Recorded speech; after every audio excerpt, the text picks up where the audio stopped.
नमस्कार प्यारे बच्चों, फिर से स्वागत है अपने चैनल पे।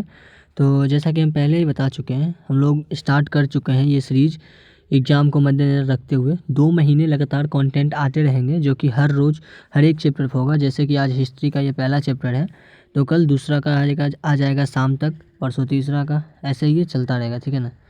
तो चलिए शुरू करते हैं। और ये मैंने बोला था कि एसएसटी में जितने भी सब्जेक्ट होते हैं, मतलब सोशल स्टडीज़ में, उसे मैं क्लियर कराऊंगा। ठीक है। जैसे कि ज्योग्राफी हो गया, आपका इकोनॉमिक्स हो गया, और ये पॉलिटिकल साइंस हो गया, और हिस्ट्री हो गया, तो ये मैं क्लियर करा दूंगा 2 महीने में। जो नहीं भी पढ़े हो वो भी लग जाओ। हर रोज़ 15 मिनट के एक चैप्टर पर वीडियो आएगा, और इससे ज़्यादा नहीं पूछेगा। और एक बार आप पढ़ लिए मतलब वो कंटेस्ट होगा ही होगा। ठीक है ना। तो उसका टेंशन मत लेना है। तो चलो शुरू करते हैं। ठीक है। क्लास पूरा नोट्स होगा, क्वेश्चन आंसर इसमें सभी चीज़ होंगे। तो चैप्टर 1 है यूरोप में राष्ट्रवाद का उदय, the rise of nationalism in Europe.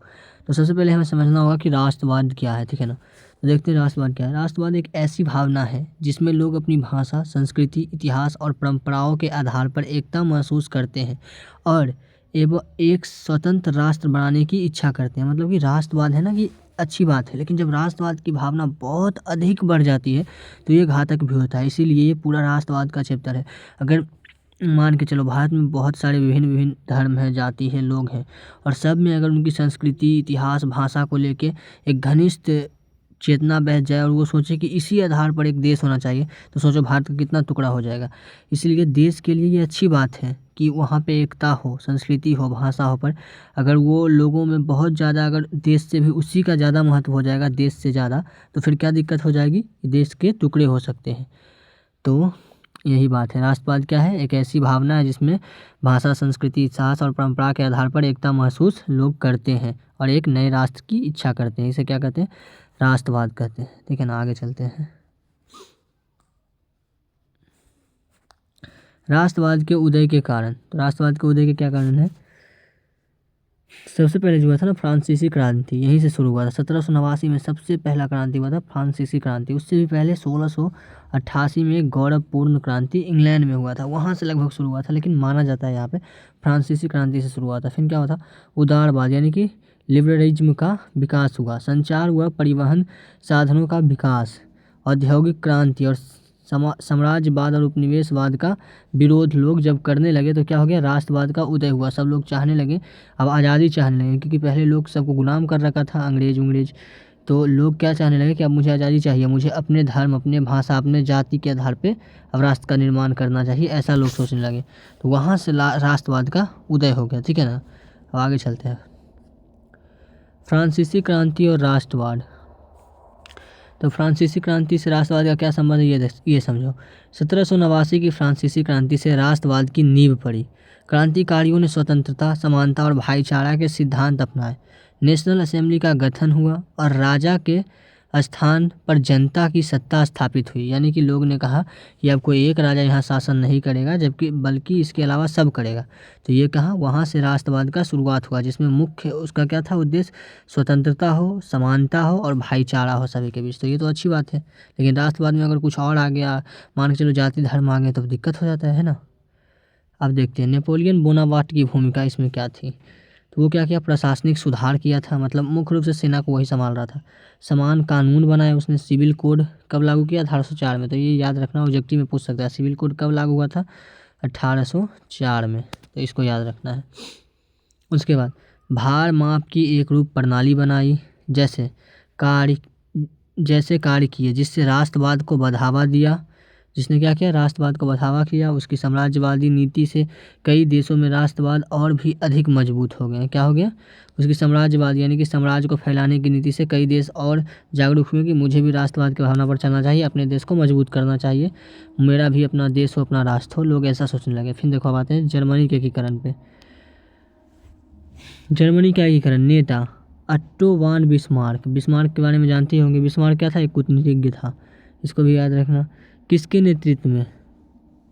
Persia के राज्य के नेतृत्व में। ठीक ना। युद्ध डेनमार्क, ऑस्ट्रिया और फ्रांस में हुआ, जिसके पश्चात क्या था? जर्मनी का एकीकरण हुआ था। कब?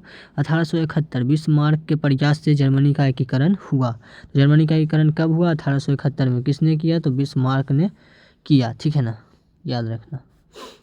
अब आगे चलते हैं। इटली का एकीकरण। इटली का एकीकरण क्या कर रहा है? इटली के एकीकरण में जो मुख्य नेता थे वो थे मेजीनी, कैबूर और गैरीबाल्डी। अब इनके बारे में आगे देखते हैं, ठीक है ना। 1861 में इटली एक स्वतंत्र राष्ट्र बना था। कब बना था? 1861 में इटली स्वतंत्र राष्ट्र बना था। बल्कान क्षेत्र और राष्ट्रवाद। बल्कान क्षेत्र में क्या था?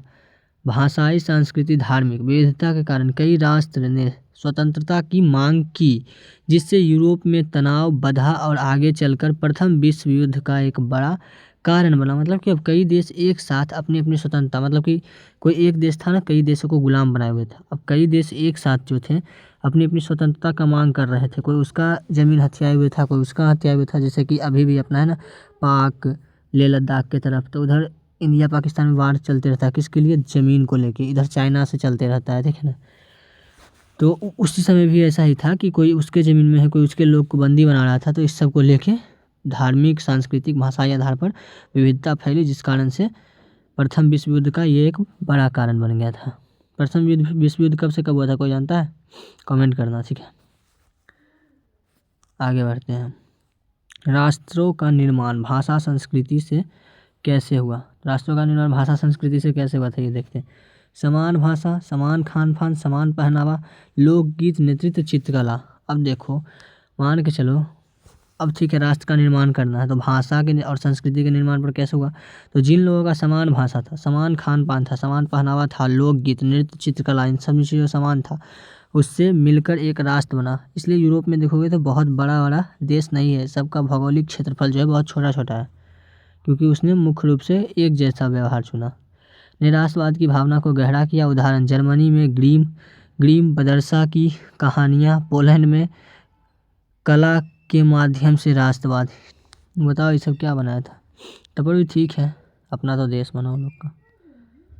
आगे देखते हैं। Exam based very important question and answer, ठीक है ना। तो उससे जो ऊपर पढ़ा है उससे ऑब्जेक्टिव आएगा। और अब जो है ना, एग्जाम के मद्देनजर 2 नंबर का ये सब क्वेश्चन है, तो इसको भी ध्यान में रखना। राष्ट्रवाद क्या है? राष्ट्रवाद वह भावना है जिसमें लोग समान भाषा, संस्कृति, इतिहास और परंपराओं के आधार पर एकता महसूस करते हैं और एक स्वतंत्र राष्ट्र बनाने की इच्छा रखते हैं, ठीक है ना। एक स्वतंत्र राष्ट्र बनाने की इच्छा रखते हैं, वो होगी राष्ट्रवाद की भावना। फ्रांसीसी क्रांति का राष्ट्रवाद पर क्या प्रभाव पड़ा? मुख्य प्रभाव पड़ा था भाई, क्या क्या पड़ा? ये देखो, स्वतंत्रता, समानता और भाईचारा के सिद्धांत फैले, जो कि सबसे अच्छी बात थी। अभी भी लोग इस पर चलते हैं, भारत में भी लोग इसी पे चलते हैं, स्वतंत्रता, समानता और भाईचारा के रास्ते पे। जनता की सत्ता सर्वोच्च हो गई, मतलब कि जनता की जो सत्ता थी, लोकतंत्र वहीं से शुरू हुआ था। क्या? लोकतंत्र उसी क्रांति के बाद से शुरू हुआ था, ठीक है ना। 1889 की क्रांति, 1789 क्रांति के बाद, कहाँ से? फ्रांसीसी क्रांति के बाद। राष्ट्रीय पहचान मजबूत हुई, मतलब कि अब हम फ्रांसीसी हो गए, वो लोग का कहना था कि अब राष्ट्रीय पहचान मजबूत हो गई। जैसे कि हम लोग का कहना है कि हम भारतीय हैं। राष्ट्रवाद का प्रसार यूरोप के अन्य देशों में हुआ। राष्ट्रवाद का प्रसार क्या हुआ? वहीं से शुरू होकर अन्य देशों में फैला कि हाँ, समानता, स्वतंत्रता और भाईचारा अच्छी बात है, मुझे भी इस पे चलना चाहिए। अब जर्मनी के एकीकरण में बिस्मार्क की क्या भूमिका थी, इसको देखते। बिस्मार्क ने 3 युद्ध, डेनमार्क, ऑस्ट्रिया, फ्रांस के माध्यम से जर्मनी के छोटे छोटे राज्य को एकजुट किया। उनकी नीति खून और लोह, ब्लड एंड आयरन, ने 1871 में जर्मनी का एकीकरण किया। मतलब कि बिस्मार्क जो था उतना अच्छा नहीं था, ये क्या, खून और लोह के थे, मार काट के आदमी हली। इटली के एकीकरण के मुख्य नेता कौन थे? तो ऊपर ही पढ़ चुके हैं, 3 थे, मेजीनी, कैबूर और गैरीबाल्डी। इन तीनों के प्रयासों से 1861 में क्या हो गया? इटली एक स्वतंत्र राष्ट्र बन गया। अब आगे चलते हैं। नेपोलियन की नीतियों ने राष्ट्रवाद को कैसे बढ़ावा दिया, इसको देखते हैं। नेपोलियन ने प्रशासनिक सुधार किए, समान कानून लागू किए, ठीक है ना, और आधुनिक शिक्षा प्रणाली विकसित की। 1804 में समान कानून लागू किया था, याद रखना, समान कानून प्रणाली विकसित की। इससे जनता में राष्ट्रवाद की भावना मजबूत हुई। इसी कारण से नेपोलियन की इस नीति से राष्ट्रवाद की भावना को बढ़ावा मिला। बल्कान क्षेत्र को यूरोप का बारूद का ढेर क्यों कहा गया? क्यों कहा गया भाई? क्योंकि यहाँ अनेक जातियाँ स्वतंत्रता चाहती थी और महाशक्तियाँ भी दखल देती थी। जिससे निरंतर संघर्ष होते रहते थे। मतलब जातियाँ चाहती थी स्वतंत्रता और महाशक्ति उस पर अपना कब्जा चाहती थी, जिस कारण से संघर्ष होते रहती थी। इसलिए इसे बारूद कहा जाता था, जो कि कभी भी विस्फोट हो सकता है। भाषा राष्ट्रवाद को कैसे मजबूत बनाती है, अब ये देखते हैं। समान भाषा लोगों के बीच एकता बनाती है। लोक साहित्य, गीत, कहानियाँ और कविता राष्ट्रीय भावना को जगाती है। जैसे कि अभी भारत में चल रहा है, मराठी बोलेगा तो महाराष्ट्र में रहने का, नहीं तो नहीं रहने का। तमिल आएगा तो तेलुगु उधर तमिलनाडु में रहने का, नहीं तो नहीं रहने का। तो ये सारी चीज़ें उतनी भी अच्छी बात नहीं है सब। बाकी लगे रहो, पढ़ो। इसी के साथ ये चैप्टर ख़त्म हुआ, जो कि 10 मिनट में भी हो गया। कल आएगा सेकेंड, और इसी प्रकार से 2 महीने के लमसम में ये पूरा ख़त्म हो जाएगा। इस SST का मैंने जिम्मा लिया, ठीक है ना।